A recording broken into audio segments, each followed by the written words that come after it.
네, 시각장애인과 노안으로 눈이 어두운 분들을 위한 책 읽어주기 독서 프로젝트 민족의 스승 월남 이상제 전 5권 중에서 지금 2권째를 읽고 있습니다. 한 권이 15부씩 되어 있고요. 1권 15부는 이미 읽어서 영상을 만들어 놓았습니다. 오늘은 이제 2권의 제6부를 읽어드릴 차례입니다. 배경 영상은 대한민국 역사박물관이 되겠습니다. 광화문 광장에 광화문 바로 옆에 있죠. 대한민국 역사박물관. 지금 여기는 광화문 광장이로군요. 우리 아이들. 예. 그러면 제6부 큰 제목은 조선 주변 열강의 각축, 작은 제목은 강화도 조약, 일본은 지금, 해산스승의 권면, 해산스승 별세, 생과 사에 대한 명상, 이렇게 되었습니다. 지금 오늘 여기가 방송국이 아니다 보니까 옆에 바로 뒤에서 무슨 다다다다다 하는 공사를 해요. 집을 허는 공사를. 그 중간에 그런 소리가 날 우려가 없지 않아요. 그러니 하고 이해하고 들어주시기 바랍니다. 첫 번째, 강화도 조약. 저녁 먹고 쉬었다 또 하세나 해산과 월남의 이야기는 이어진다. 그런데 죽천에 붙인 경암대감이 강화판관으로서 강화도 조약을 맺은 지가 4년 전이었던가? 아무튼 결국 일본과 수교의 문을 열지 않았는가? 강화도 조약은 1876년, 그러니까 4년 전이 맞습니다. 조일수호 조약 또는 병자수호 조약이라고도 합니다. 이 조약이 체결됨에 따라 조선과 일본 사이는 종래의 전통적이고 봉건적인 통문관계가 파괴되고 국제법적인 토대 위에서 외교관계가 성립되었습니다. 사실 부산항과 강화도, 인천 등에 자꾸 쳐들어와 양민까지 죽이는데 우리 대표의 성록은 턱도 없어 조선의 입장에서 이 조약은 일본의 강화발에서 맺어진 최초의 불평등 조약입니다. 그러나 대원군의 통상 수교 거부 정책에 맞서 개화론자들은 부국 강병을 위해 개화사상을 도입하고 문호를 개방하여 대통상을 해야 한다고 주장하기 때문에 내키지 않는데도 체결한 조약입니다. 이때 접견대관 신헌과 일본 측 구로다 이노우의 오카모도를 만나게 한 사람이 경암 대감이기도 합니다. 나라가 힘이 없으니까 불평등을 시비하기가 어렵지. 그러니까 예로부터 장수가 좋은 무기를 가지고 적을 무찌를 힘이 있어야 나라가 부지하는 건데 애당초 정조임금 쪽부터 나라의 문을 열든가 아니면 오가작두법 따위로 백성들을 잡을 게 아니라 일본처럼 그때가 언제쯤 맞아 1867년경에 명치 요수인으로 문을 확 열기만 했더라도 사정은 달라졌을 거라. 67년하고 지금 80년하고 불과 13년 차이가 아닌가. 그래서 강화도 조약의 요점이 무엇이고 그 결과는 어찌 돌아가는가? 당시를 자세히 분석해보면 조선조정 내에서의 권력투쟁으로 대원군이 하야하게 되자 이러한 국내의 정황을 탐문한 일본은 1875년 통상외교 교섭을 위해 조선에 사신을 파견해 왔으나 교섭은 성립되지 않았습니다. 이에 일본 정부는 측량을 빙자하여 군함 운양호를 조선근해에 파견하여 부산에서 영흥만에 이르는 동해안 일대의 해로 측량과 아울러 한포 시위를 벌였죠. 또한 운양호를 강화도 앞바다에 재차 출당시켜 초지진의 수비병들이 발포하는 사태를 유발하게 하였습니다. 1876년 정한론이 대두되던 일본 정부에서는 전권 대신 일행을 조선에 파견하여 운양호의 포격에 대해 힐문, 항해함과 아울러 개항을 강요하였던 것입니다.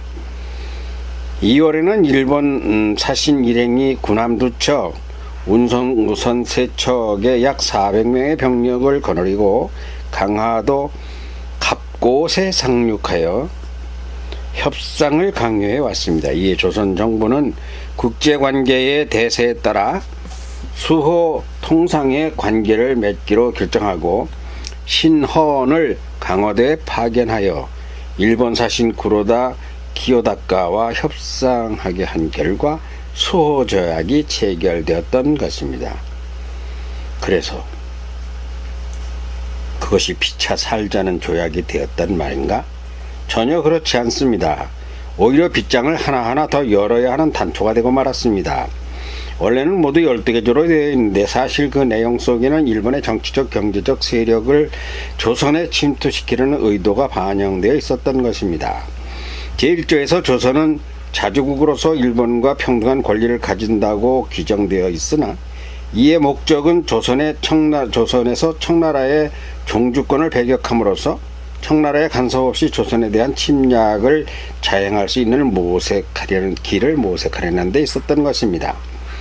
제2조에서 조약이 체결된 후 조선 정부는 20개월 이내에 부산과 그 밖에 2개 항구를 개항할 것을 규정하고 2개 항구의 선정은 일본 측 임의에 맡길 것을 주장하였습니다.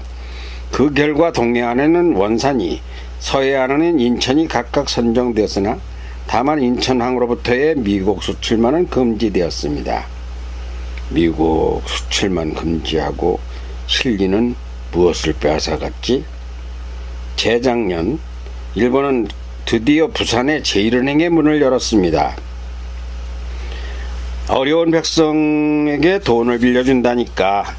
외상이라면 양념도 먹는 백성들이 쌀 10가마니에 10원, 쌀 10가마니 30원을 봄에 쓰고 가을에 300원을 갚으라고 하려는 꿍내가 나라를 들어먹으려는 음모일 뿐입니다. 1880년 금년 지난 5월에는 원산항이 개항되었고 작년에는 외인 청사가 부산에 들어섰지만 막지를 못합니다. 지금도. 임금께서 걱정이 많으시겠네. 그래요. 많은 정도가 아니라 아주 심한 상태입니다. 그러나 신하가 없습니다. 죽천은 별겸 춘추로서 신원록과 조선왕조실록 서고에 저장하는 일로 무주 식장산 서고와 태백산 서고에 출장을 다녀오고 90여일간 경상자도 암행어선을 나가 40개 주를 돌아와서 임금하고 면대가 어렵습니다. 사실 임금께 백성들이 자유롭게 상소를 올리면 임금님이 읽어보면 좋지만 도중에 막아 보내지도 않고 상소라고 올렸다가는 목이 달아날 지경이니 말입니다. 최익현도 상소로 인해 제주도로 위배하지 않았습니까? 그러나 고정이 과감하게 풀어주기는 했는데 역시 반대 세력의 반발이 만만치 않아요. 강화도 조약은 또 뭐가 있었지? 또한 제4조와 제5조에서는 개항장 내에 조계란 남의 나라의 땅을 빌려서 쓰는 구역을 말합니다. 조계를 설정하여 그곳에서의 일본 상인의 자유로운 무역과 가옥의 조용 등 거주의 편의를 제공할 것을 규정하였습니다. 제7조에서는 일본이 조선의 연해, 도서, 암초 등을 자유롭게 측량하고 해도를 작성할 수 있도록 규정하기도 하였습니다. 제8조와 제10조에서는 제1조에는 개항장에서의 일본인 범죄자들에 대해 현지에 파견된 일본 영사가 재판한다는 지혜법권의 조항이 명시되었고 이 조약에 규정되어 있는 바와 같이 일본은 개항장을 통해서 일본인을 조선에 침투시키고 여기에 조차지 아까 말한 조개지요. 빌려서 사용권을 받아가지고 있는 것이죠. 과로가 길어서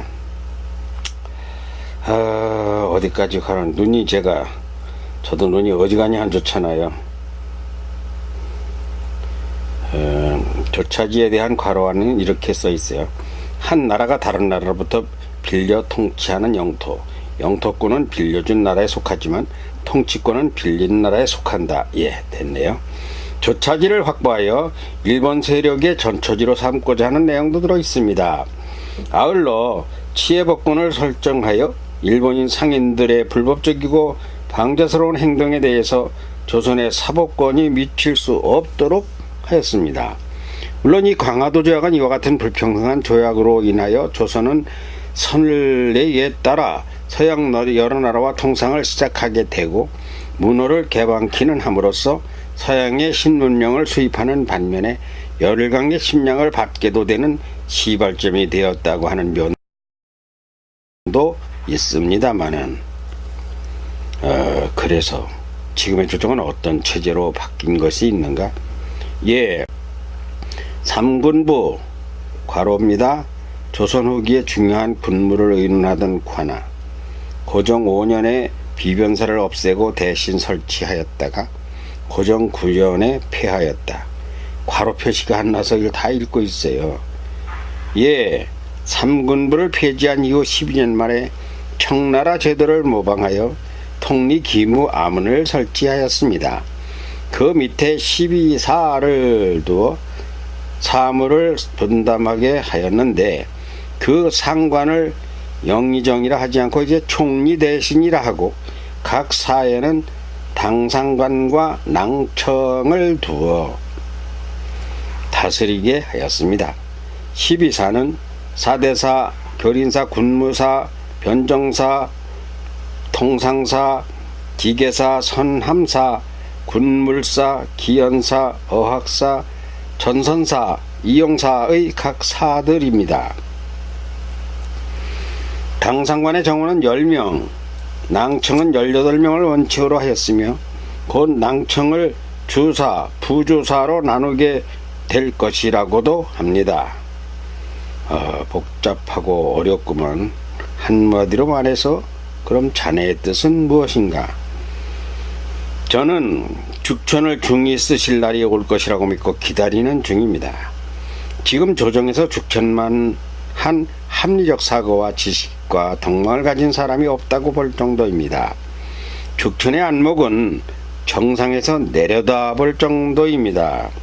산 밑에서 올려다보거나 중턱에서 내려다보거나 올려다보는 것과는 질이 다릅니다. 죽천은 조선만이 아니라 5대, 4대, 3대 열강을 꿰뚫어 박기수나 박지원을 능가합니다. 하지만 아직 임금께서 그것을 잘 모르십니다. 게다가 자네 같은 수족이 있으니 환상의 짝이라 하겠지. 죽천대감의 생각이 곧 제 생각이고 제 생각이 곧 죽천대감의 생각이 된지도 오래입니다. 그러니 모든 것이 죽천대감과 경암대감의 도심 덕분이지요. 하지만 우물한 개구리가 되어 있어 답답합니다. 그러니까 조선의 현실과 미래를 보는 핵심이 뭐라고 생각하는 것인가? 간단합니다. 물도 맥이 있고 사물마다 제각각의 기가 있습니다. 수맥을 열면 물이 터지나 수맥을 막으면 물이 없습니다. 사물의 이치나 나라 백성 또는 국가와 국가 간의 관계에서도 사안의 맥이라 할 본질이 있습니다. 그래? 갑자기 어려워지는데 무슨 소린가? 임금을 곁에서 모시는 신하가 반듯하고 현명해야 한다는 것이지요. 어려서 현만 스승님께서 가르쳐 주신 대로 신하가 둘 셋으로 잘라져 제각각 아니옵니다 전하, 아니옵니다 옳사옵니다 전하 한다면 임금도 헷갈려 정사를 제대로 펴지 못하는데 지금은 임금의 사람이 없습니다.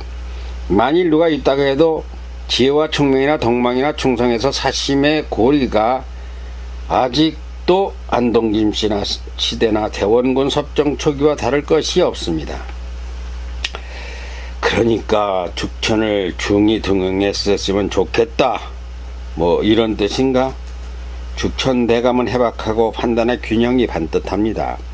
그러니 제가 학문에 반했다기보다는 죽천의 인품에 반했다고 봐야 합니다.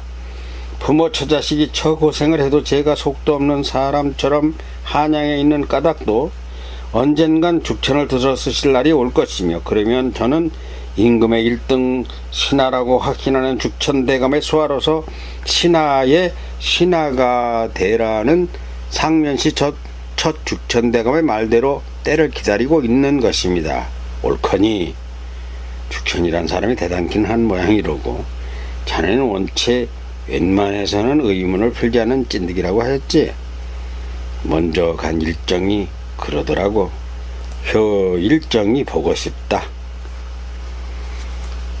다음, 일본은 지금 일본과 세상은 어떻게 돌아가는가? 그간 자네가 무엇을 배워서 얼마나 아는지 한번 들어보고 싶네.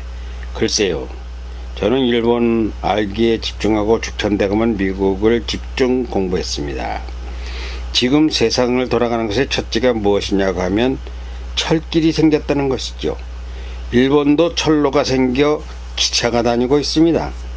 이미 정조임금 이전 영조대왕 시절 1765년에 기차가 발명되어 정조임금이 세상을 떠난 즈음 1800년에는 영국이나 미국에는 철도가 놓여 한 번에 한산골에서 올리는 공물을 다 싣고도 하루도 안 돼 한양으로 가는 정도의 빠른 세월입니다. 그럼 일본은 지금 어떤가? 자네는 일본을 공부했으니까 우리와 일본이 다른 것은 무엇이라고 하겠는가? 그것은 너무 많습니다.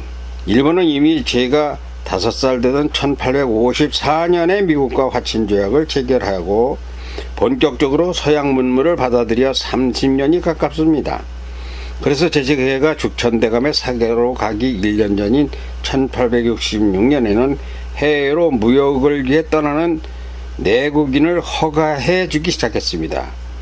좋은 것은 받고 나쁜 것은 버리자는 것이 명치유신이었습니다. 바로 이 시기의 이야기지요. 1867년 제가 죽천에 사가로 가던 18세 때 일본은 요코하마에 영어와 프랑스어를 가르치는 학습소를 설치했어요. 서양을 일찍 알려고 노력했던 것이죠. 2년 후 미국은 대륙을 횡단하는 1만리 4,000km나 되는 거리에 철도를 개설했습니다. 한양에서 부산 가는 거리에 10배가 넘는 거리를 단 2, 3일에 카진 물산을 싣고 달리고 사람들이 오고 가는 것입니다. 우리는 우물 안에서 개구리 헤엄만 치고 있을 때 미국이나 일본은 무한한 발전을 거듭해 왔습니다. 그러자 2년 후 1869년 일본도 도쿄와 요코하마 간 철도를 개통시켰습니다. 물론 이것도 영국이나 민도보다 69년 늦은 얘기죠. 한데 우리나라는 아직도 철도의 철자도 모르죠?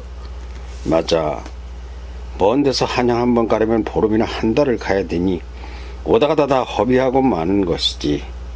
특히 우리 조선은 연통이 안 됩니다.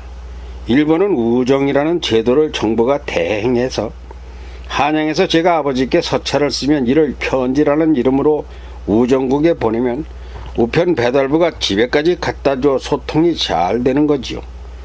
일본은 1872년에 이미 우편 업무를 개시했습니다.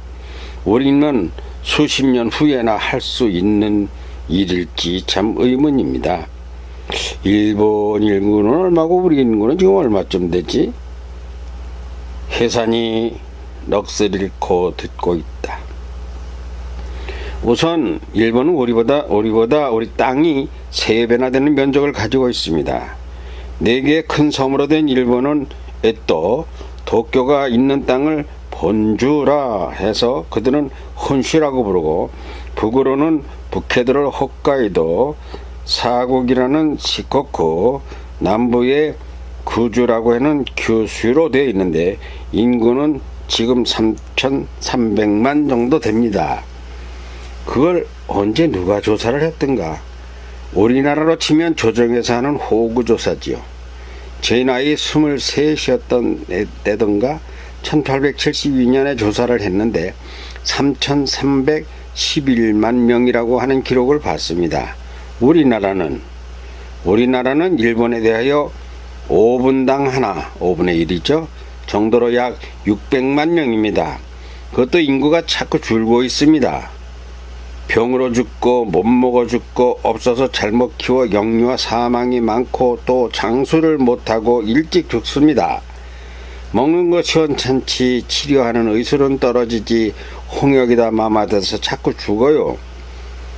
충주 사람 지석영이 이제야 일본에 가서 종두 시술법을 배워왔지만 아직 보급이 멀었습니다. 얼마나 줄고 있는가?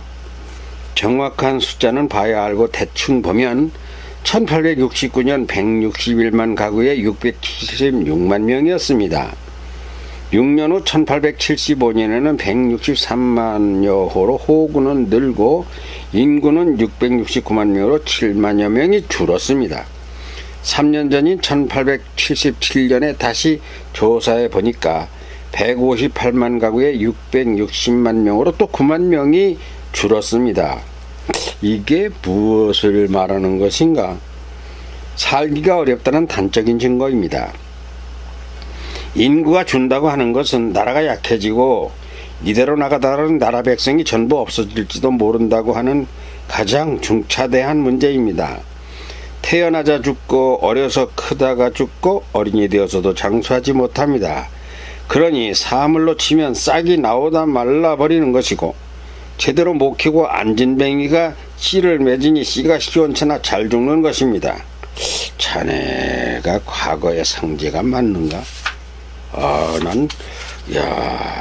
어릿하네, 어리해.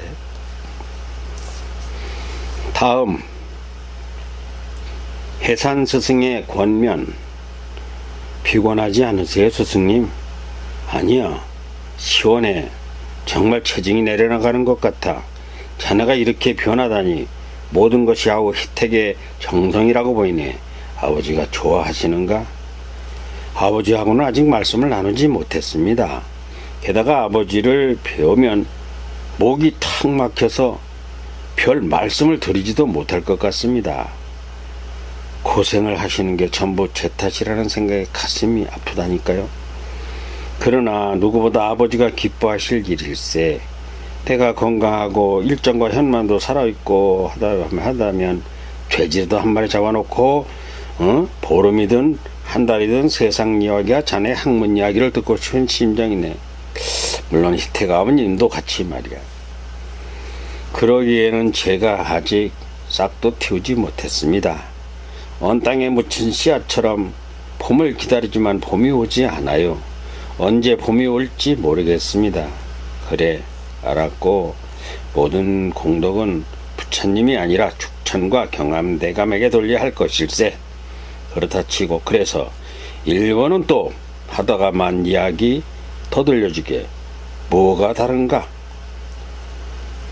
미국이 발명한 전화를 들여오고 있고 아까 말씀드린 우편 업무뿐만 아니라 신문이라는 것을 만들었습니다. 신문이라는 것은 세상 돌아가는 모든 지식을 종이에 찍어 가가호호마다 직접 갖다주는 배달해 주는 건데 거기에는 정치, 문화, 과학, 의술, 농업은 물론 무기를 만들고 대포를 만드는 모든 기술 개발의 자료까지 알게 하는 엄청난 학문이 들어있지요. 요코하마에서 일본의 첫 매일신문이 창간된 것이 1870년입니다. 이것도 영국이나 미국에서 배워온 것이고요.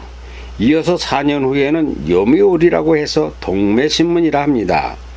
읽을 거리를 판다는 뜻인데 이게 1874년 즉 강화도 조약을 체결하기 2년 전입니다. 5년 후 1879년에는 아사히 신문이라고 해서 조일신문이 창간되었습니다. 이런 신문들을 엄청 많이 찍어 배달하고 있습니다. 그러니 우리같이 책도 없고 스승님도 없는 백성이 어찌 일본을 따라가겠습니까? 오호라, 신문이라는 것이 있구만. 새로 듣는다. 그거 참 신문이라는 것이 좋은 것일세. 좋다고 보여. 이제는 미국에서 발명된 전기라는 것을 받아들이고 있습니다. 밤을 대낮처럼 밝히는 전기는 그저 밝히는 것만 하는 게 아니라 발동기를 움직이게 하기도 하지요. 조선은 문을 닫고 털털 공자왈 맹자왈 하고 있을 때 일본은 방 안에서 책을 만드는 타작이라는 것도 들여오고 있습니다. 따라가려면 꼴타리가 벗기기도 어려울 정도입니다.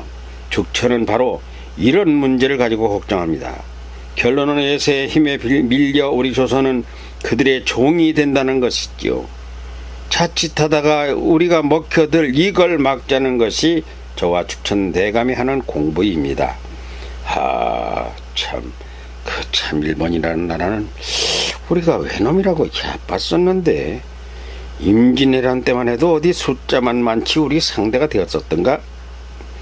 그들은 원래 동남아 민족과 북방 민족으로 미개했습니다. 모든 조선에서 건너가야 문명의 혜택을 누렸고 왕조도 백제 이민 왕족이었지요.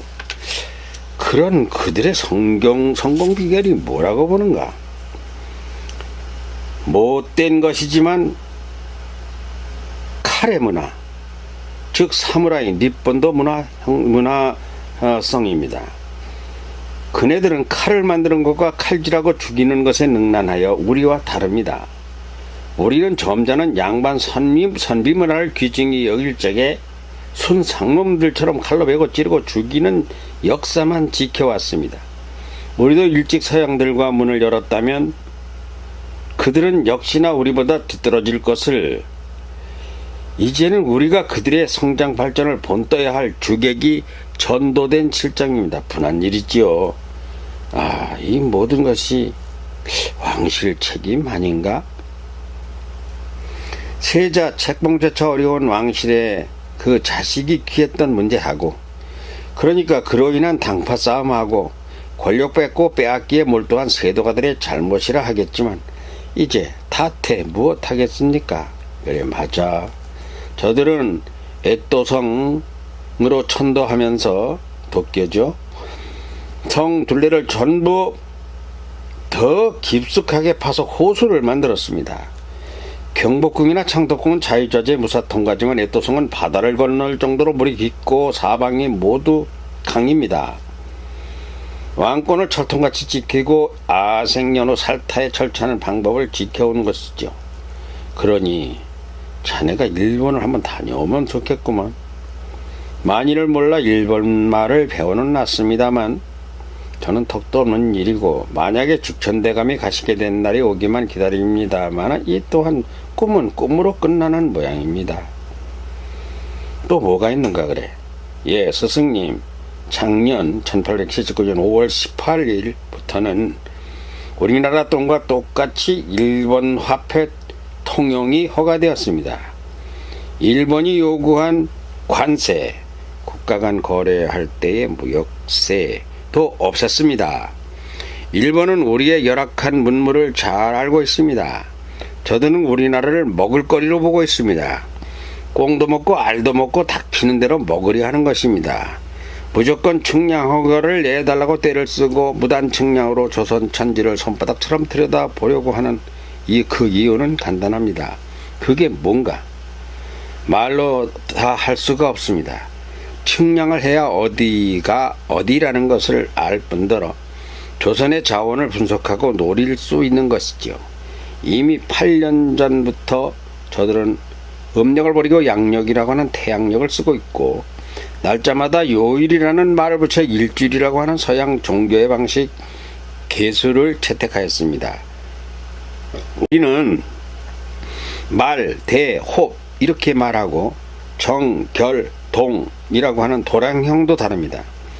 일결은 10동이라 할 때 우리의 동이란 구불구불한 논두렁을 눈으로 대충 따라잡고 보고 10개를 모아 일결이라 하지만 저들은 이미 양력이라고 하는 것을 써서 윤달이 없어졌고 평이라는 단위의 말로 아주 상세한 계측을 하고 있습니다. 세상이 한판으로 다른가 보네. 다른 정도가 아니라 우리는 창칼 들고 싸우고 쇠스랑 곡괭이 들고 싸우는데 저들은 총을 들고, 우리는 구식 대포를 들고, 저들은 거대한 군함에 전기를 달고 장거리 포를 들고 우리 땅에 쳐들어왔으므로 할 수 없이 강화도 조약으로 일단 위기를 넘긴 것 아니겠습니까? 나라를 걱정하는 똑똑하고 현명한 학문이 필요할 때가 아닌가? 성경관이나 과거 정도 가지고는 안 됩니다. 신문화를 배우지 않으면 힘이 없습니다. 1분 1초를 따지는데 우리는 지금도 새벽에, 점심때, 해걸음에, 저녁때, 아니면 오시, 술시, 유시 이러고 있으니 이것이 여간 긴 여분입니까? 정확도가 그냥 보통 떨어지는 게 아니에요. 죽천이 참 훌륭한 선비로군. 그런 선비가 많아야 할 것 같으니 결국 저들은 우리나라를 놓고 우리나라가 우리 재산으로 운영해서 우리의 소득으로 쌓아 우리가 써야 할 철도 건설 부선권도 자기네가 따내고 자기네 돈을 놓고 소유권을 자기네가 가진 상태에서 나라의 알곡을 다 빼앗아가는 길을 만들고는 이용하는 승객에게 비싼 요금을 받을 것이며, 철도 부설권을 따내면 우리 조선인은 하루 1원 품값 줄 것을 10전만 준다고 해서 혹사할 것입니다. 이런 격은 무궁무진입니다. 모든 저들은 이득이요 우리는 피를 파는 것이라거나 노예가 되는 것이죠. 재주는 곰이 부르고 돈은 떼놈이 먹는다고 우리 조선은 정말 큰 걱정입니다. 일본 돈은 이미 부산과 인천에서 통용되어 가치가 10배라 하니 지놈들 돈 1원과 우리 돈 10원이 같다는 이런 계산한 논리가 환비, 요즘 말로 환율이죠. 환비라는 이름으로, 제가 참 집과 부모님을 잃고 공부에 몰두한 이유가 여기에 있어 불효자가 된 것입니다. 아니야. 듣고 보니 이거 급한 일일세. 조정의 신료들이 이런 것을 알고 임금에게 고해서 명을 받아야 하는데 알기나 하는가? 제가 볼 때는 모릅니다. 오히려 조정밖에 낮은 관리나 선비들이 좀 더 잘 압니다. 감투에만 눈이 빨개지면 이런 것은 보이는 것이 아니거든요. 갑자기 해산이 말을 받지 않고 깊은 생각에 잠긴다. 월남도 말을 끊었다. 무슨 생각을 저리도 깊이 하실까? 한참 후 해산이 입을 연다. 불효자라. 혼잣말로 하더니만은 자네는 불효자가 되시게. 그것이 진정한 효자가 되는 길일세. 희태가오 힘든 거야 내 좋게 알지만 큰 고기는 바다로 가야 한다지. 자네는 큰 인물로 임금의 총애를 받고 나라를 살려야 할 사람이야. 어찌하든지 죽천을 존경하고 경암대감을 아버지같이 모시며 정말 이 어려운 때에 진정한 충신이 되어야 하네. 그게 어려서부터의 자네의 꿈이고 아버지의 소원이기도 하였으니 나중에는 아버지도 잘했다 하실 걸세. 참 어렵습니다. 심사가 복잡하고요. 아니야. 축천 같은 사람이 필요하고 자네 같은 사람이 있어야 백성을 살리네. 그러기 위해 겸손하시게 꼭 내가 벼슬을 해야 한다는 탐관자가 되어서는 안 되네. 나라가 일어서는 길이라면 자네는 낮은 자리라도 나라를 생각하게. 몸통을 살려야지. 기생충이 아무리 살이 쪄봤자 속아 죽으면 기생충도 죽는 것 아니겠는가? 역시나 해산 스승님도 죽천이나 경암대감 못지않게 큰 스승님이시다. 다음 해산 스승 별세. 아무래도 무리가 된 모양이다. 사흘밤을 자고 집에 갔다 다시 오겠다 할 생각인데 사흘째를 맞는 오늘 밤은 돌아갔을지도 모른다는 생각이 든다. 어제만 해도 말씀을 하시고 잘 들으시던 해산 스승이 오늘은 낮부터 말수가 줄어들었다. 밤이 되자 호흡마저 거칠어지기 시작한다. 이제는 말을 잘 하지도 못한다. 혀까지 굳어간다. 말이 잘 안 된다. 스승님, 많이 힘드시죠? 미음을 좀 올릴까요? 예, 네. 말을 알아듣지 못하겠다. 여보, 뭐라고요? 네. 월남도 알 수가 없다. 게다가 손을 들어 무엇을 가리키기도 한다. 영문을 모르겠다. 홍시감을 좀 드실까요?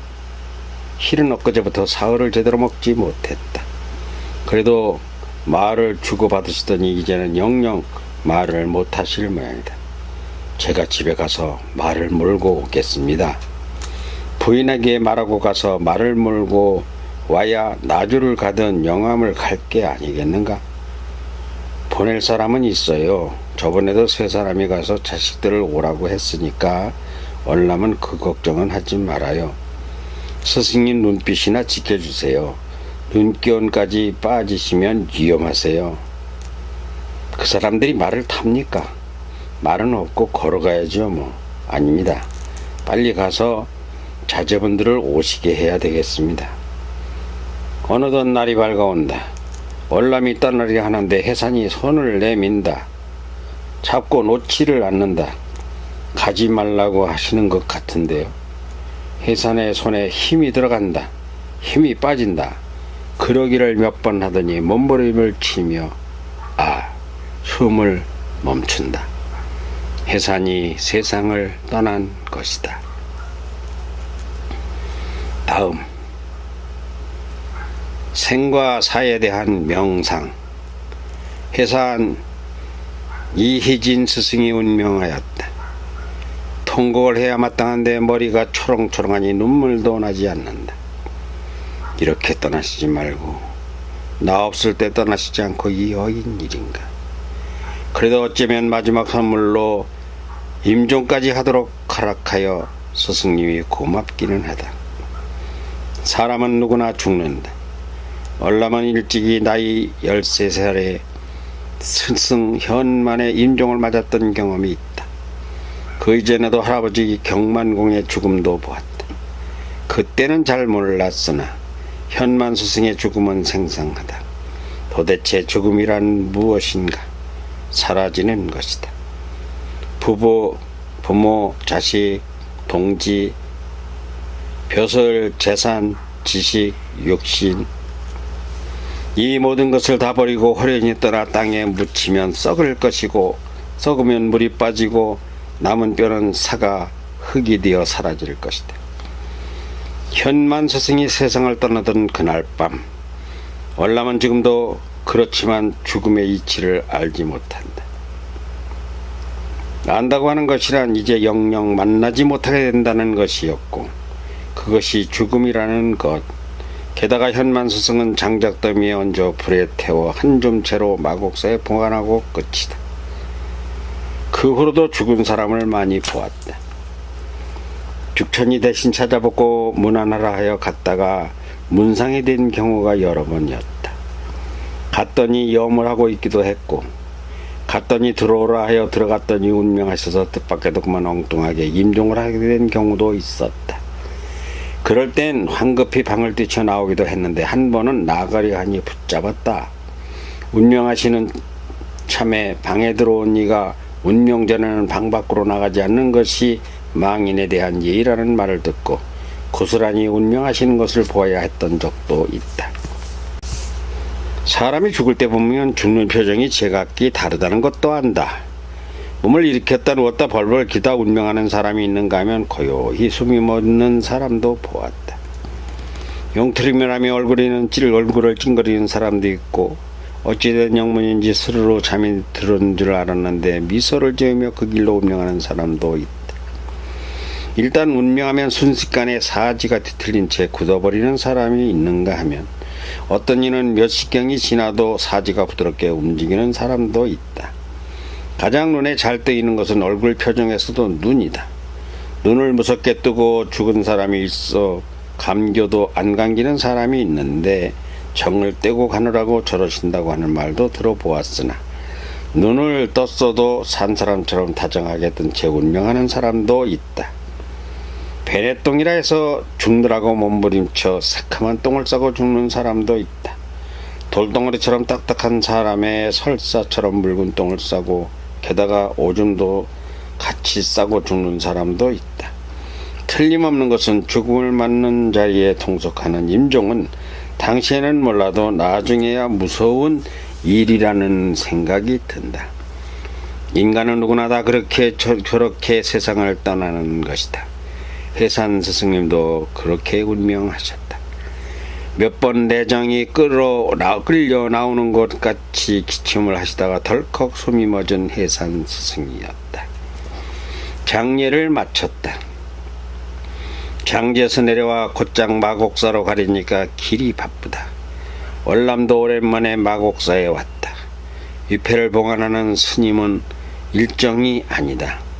친구가 왔다고 호탕하게 반기실 일정 스님이 금세 보이실 것 같은데 역시 한줌에 제가 되어 돌아가셨고, 해권 스님이 봉안 발원 불사를 담당하신다.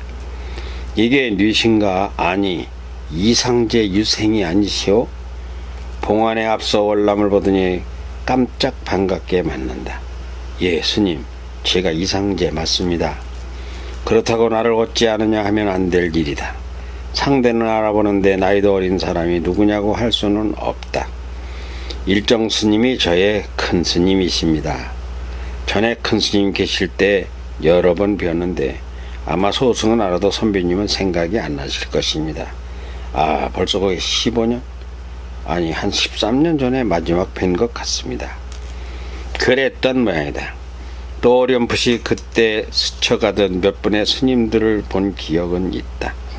다만 삭발을 하여 누가 누군지 비슷하게 본 것 같기도 하고, 마곡사에 올 때마다 매번 걱정거리만 지고 온 탓에 다른 신경을 거의 안 쓴 것도 같다.